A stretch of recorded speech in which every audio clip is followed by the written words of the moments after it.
Hello and welcome to Chapter 9, Section 9. Today we learn about the discriminant. Now we have learned to solve quadratic equations by factoring and by graphing and by completing the square, but what if none of these options are useful? It's really easy to find something nice and happy to complete the square, or if you've got some exact points by graphing, or if things work out perfectly by factoring. But what if you've got fractions or decimals, or what if it's just a pain in the neck? We need to find a way to do it that we can just put it in a formula and do it. And the discriminant helps us to find x in all quadratic equations. So I'm going to take you through a basic understanding, and what I'd like you to do is just watch. Don't take notes on this because I want you to understand how we're going to get to the formula. So if ax squared plus bx plus c equals 0, and a does not equal 0, so there has to be an x squared in this somewhere. So it is a factor. If we divide everything by a, then it looks like this. We subtract c over a from both sides. And then we complete the square. So we're going to add b over 2a squared to both sides. And then we factor this side into x plus this squared is going to equal what we already have. B squared is b squared, and 2a squared is 4a squared. So we've factored that out. Now, if we want to subtract these two, we have to find a common denominator, which is 4a squared. So we're going to multiply 4a by the top and the bottom. Now, because both of our denominators are 4a squared, we can combine this into one giant fraction, which is b squared minus 4ac. And if we find the square root of that and the square root of that, we have x plus b over 2a equals all of this over 2a. We subtract b over 2a from both sides. Now what that ends up getting us, it gets x alone. If we have to find x in a quadratic formula, we need to be able to just do it. That ends up getting us what we call the quadratic formula. X equals negative b plus or minus the square root of b squared minus 4ac over 2a. I didn't want you to write any of that down because it gets you here. I want you to understand that this and this are the same thing. But if we know a, b, and c, we can solve for x.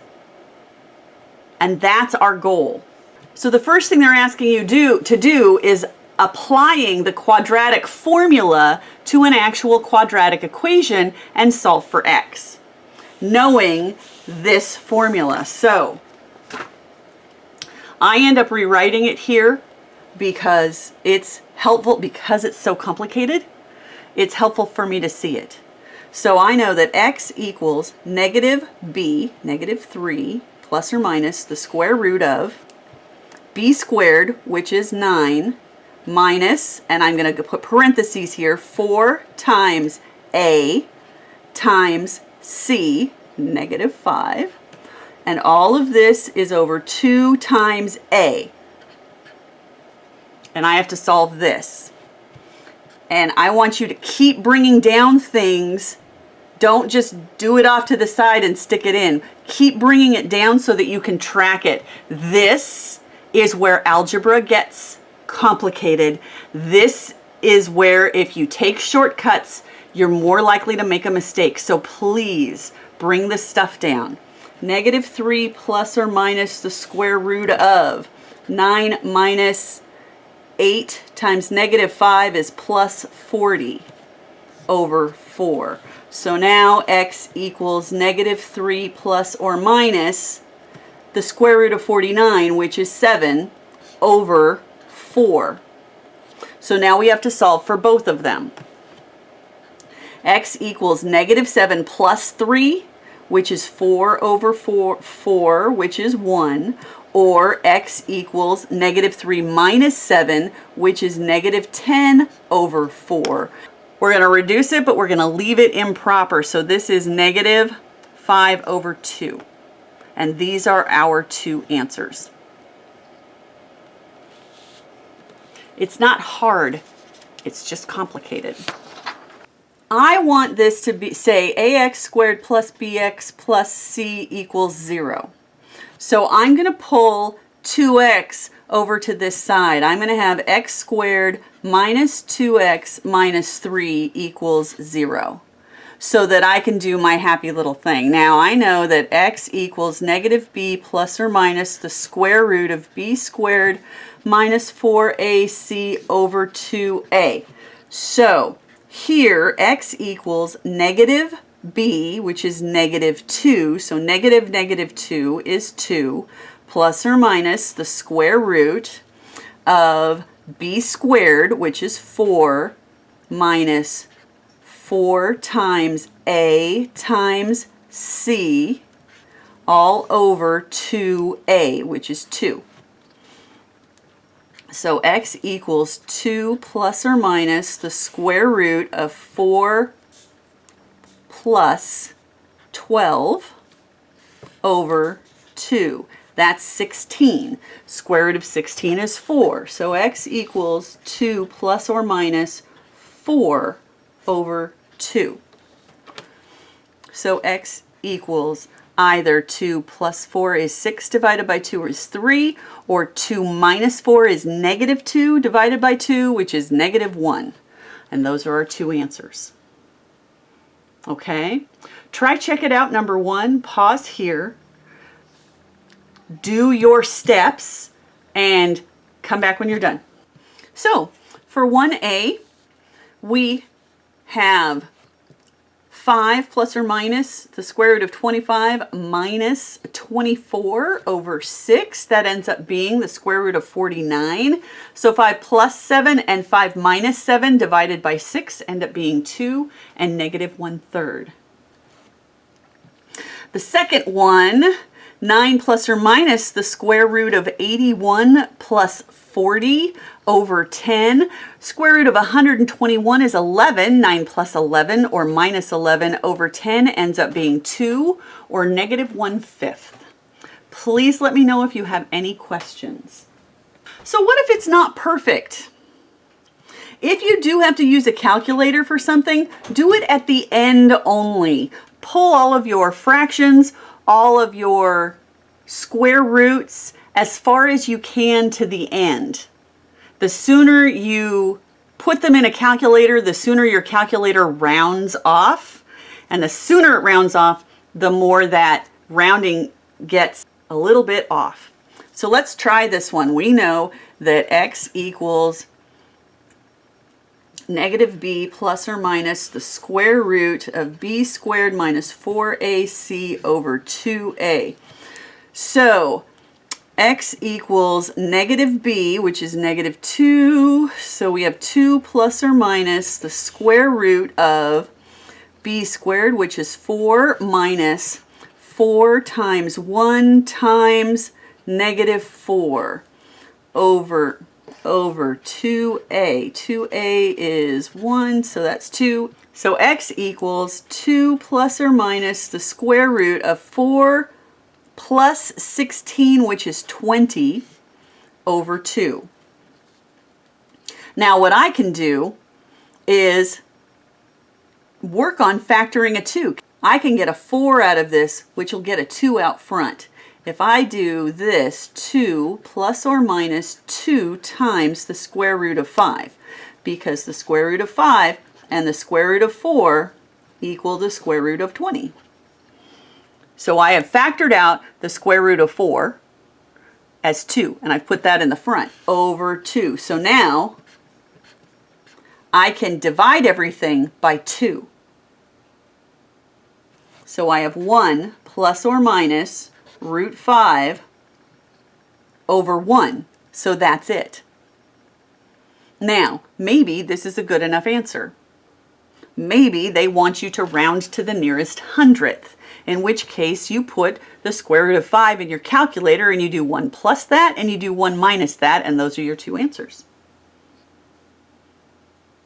But we don't want to do that here. We'd prefer to do it, because look at how much easier it made things for us. We'd prefer to do it at the very end. See if we can factor out any perfect squares. So go ahead and try checkpoint number 2 and see if this works for you. Pause here and come back when you're done. So in looking at checkpoint number 2, we have 8 plus or minus the square root of 64 minus 4 times 2 times 1. 64 minus 8 is the square root of 56. Now, we could figure out that the square root of 56 is 7.48, and I end up with 3.87 and 0.14. But this answer is actually 0.13. And that's because I can get a perfect square out of this.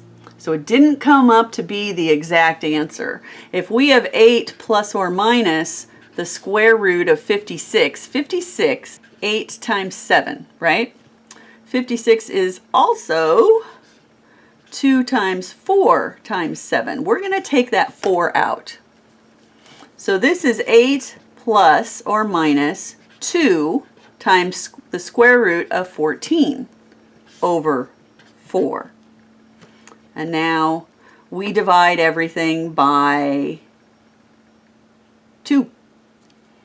So this is 4, and that's 1, and that's 2. So now when we do 4 plus or minus the square root of 14 over 2, we get that 0.13. The closer you take your square root at the end, the more exact you are. If you got 0.14, I'm not going to count that wrong. But the farther you get in math, the more you're going to need to recognize these things. What I need you to start recognizing is that there is a perfect square in there that you can take out. The part of the quadratic formula that is the most helpful is called the discriminant. And that's the part underneath the square root sign. So it's b squared minus 4ac. This part can tell us a lot. This part can tell us a lot about our equation. If this part of the equation ends up being positive, there are two real solutions. It will cross the x-axis here and here. So your x is going to have two answers. If the square root here is 0, then there is exactly one solution. Your parabola is going to graph so that it's exactly on the x-axis. If this answer is negative, then this part is an imaginary number, and your parabola ends up floating off somewhere above and opens upward, or below the x-axis and opens downward, which means there's no real solution to x. And your answer, there are no real solutions. So let's try a couple of these. The question says, find the number